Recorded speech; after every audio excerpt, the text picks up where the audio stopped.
Europe 1 Sport, la tournée européenne. Espagne.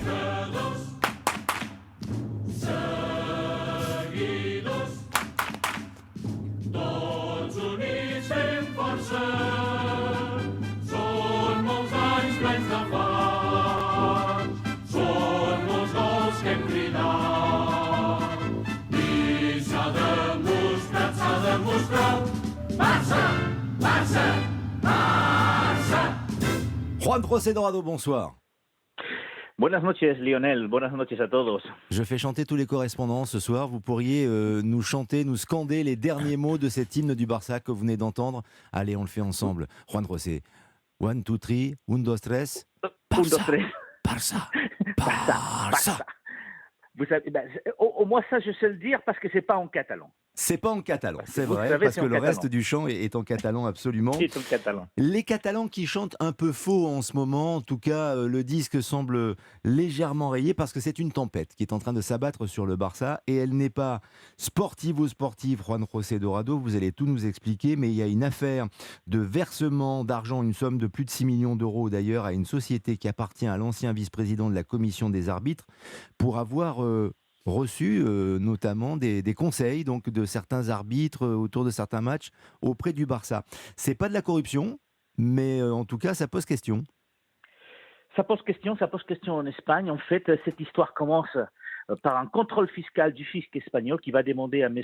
Enriquez Negreira d'où il a touché 1,6 million entre les années 2016 et 2018. Alors, c'est qui Enriquez Negreira? Vous l'avez dit, c'est un ancien arbitre espagnol qui a officié pendant 14 ans en première division, qui a été arbitre international et qui était, entre 1994 et 2018, le vice-président de la Commission nationale des arbitres espagnols, commission qui a, entre autres, la charge de désigner les arbitres des matchs des Ligas. Monsieur Enriquez Negreira, donc, se justifie auprès du fisc espagnol, signalant que cet argent provenait du Barça parce qu'il avait un contrat des conseils auprès du club. Le seul petit problème, c'est que M.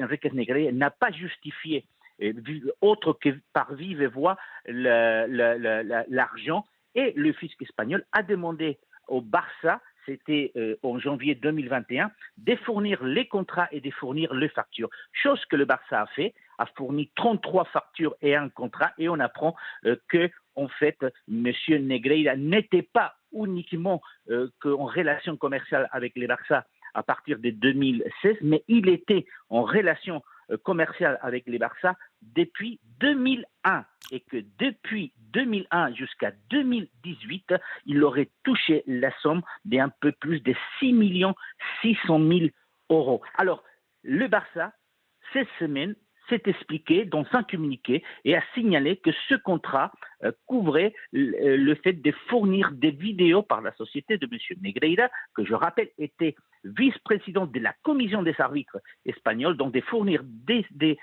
vidéos des joueurs espagnols des catégories inférieures, mais aussi des conseils pour que le Barça ne soit pas maltraité, entre guillemets, par les arbitres, parce que le Barça considérait qu'il était maltraité et qu'il fallait donc chercher la neutralité des arbitres. Le seul petit bémol, c'est que M. Bertomeu a mis fin à ce contrat. Rappelons quand même que ça touche 4 présidents, M. Joan Gaspar, M. Jean Laporta, M. Rossell, mais aussi donc, M. Bertomeu, qui a mis fin à ces contrats en 2018. Et coïncidence, la fin du contrat coïncide avec la fin de la vice-présidente de M. Negreira auprès des arbitres espagnols. Alors, tout ça nous amène où? Tout ça nous amène à une lettre qu'on vient de connaître cette semaine où M.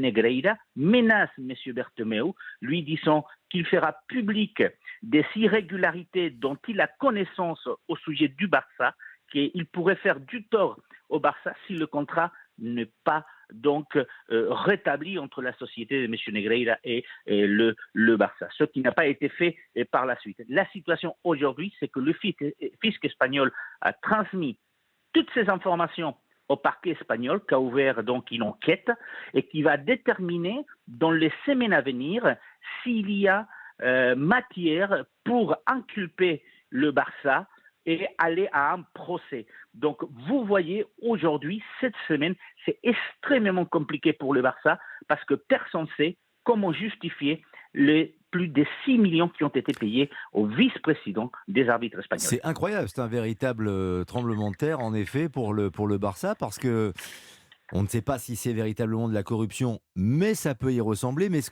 qu'explique, pour bien comprendre, à vous écouter, c'est très détaillé, Juan José Dorado, mais ce qu'explique le Barça, c'est qu'ils ont versé de l'argent, les Catalans ont versé de l'argent à ce monsieur qui était le vice-président de la commission des arbitres pour avoir des informations sur les arbitres qui allaient diriger leur match, pour mieux les analyser et donc pour mieux se comporter.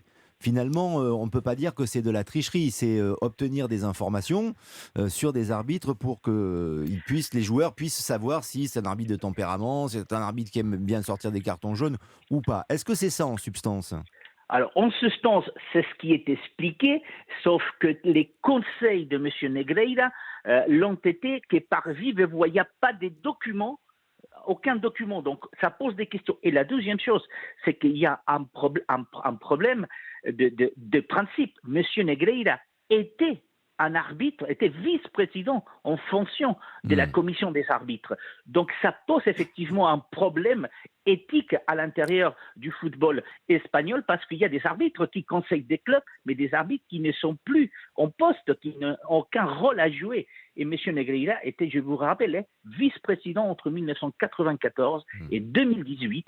Et ces 6,6 millions ont été touchés entre 2001 et 2018. Merci pour ces précisions. C'est un dossier bouillant et peut-être qu'il y aura des points de rétrogradation, des sanctions en tout cas contre le Barça. C'est à suivre de très très près, mais en effet, ça doit faire beaucoup parler chez vous en Espagne, Juan José Dorado. Un petit mot aussi sur le match de ce soir à 21h en Espagne. C'est pas n'importe quel match, c'est Osasuna face au Real Madrid. Le Real qui a 8 points de retard sur le Barça, on le rappelle. Alors si le Barça est sanctionné à cause de l'affaire dont vous nous parliez précédemment, peut-être que le Real pourrait combler cet écart. Néanmoins, il est important pour le Barça de gagner ce soir, notamment le Real, sans Benzema ou encore Kroos. Oui, tout à fait, puisque vous le savez, il y a Mendy déjà qui n'est pas du côté des Osasuna, tout simplement parce qu'il est blessé. Il y a Tchouaméni qui n'est pas non plus fait le voyage, il a un problème grippal, il n'a pas joué d'ailleurs mercredi dernier. Benzema qui n'est pas malade, mais Ancelotti a décidé de le laisser au repos parce qu'il y a le match essentiel, capital pour le Madrid de mardi prochain face à Liverpool, et encore Kroos, effectivement, qui avait une gastro-entérite et qui n'a pas joué mercredi et qui donc n'est pas du côté des Pampelune avec le Real. Ancelotti qui donc a dû utiliser 3 joueurs de l'équipe B du Real Madrid, qui les a amenés avec lui, mais c'est vrai que c'est un Real qui prépare le match de Liverpool, mais c'est un Real qui a du mal parce que quand vous devez vous passer des 3 titulaires comme Mendy, Tchouaméni, Benzema ou encore Kroos, effectivement, vous n'êtes pas du tout à 100% de vos capacités avec un Barça qui est à 8 points, vous l'avez rappelé. Merci pour toutes ces précisions. Juan José Dorado, l'Espagne.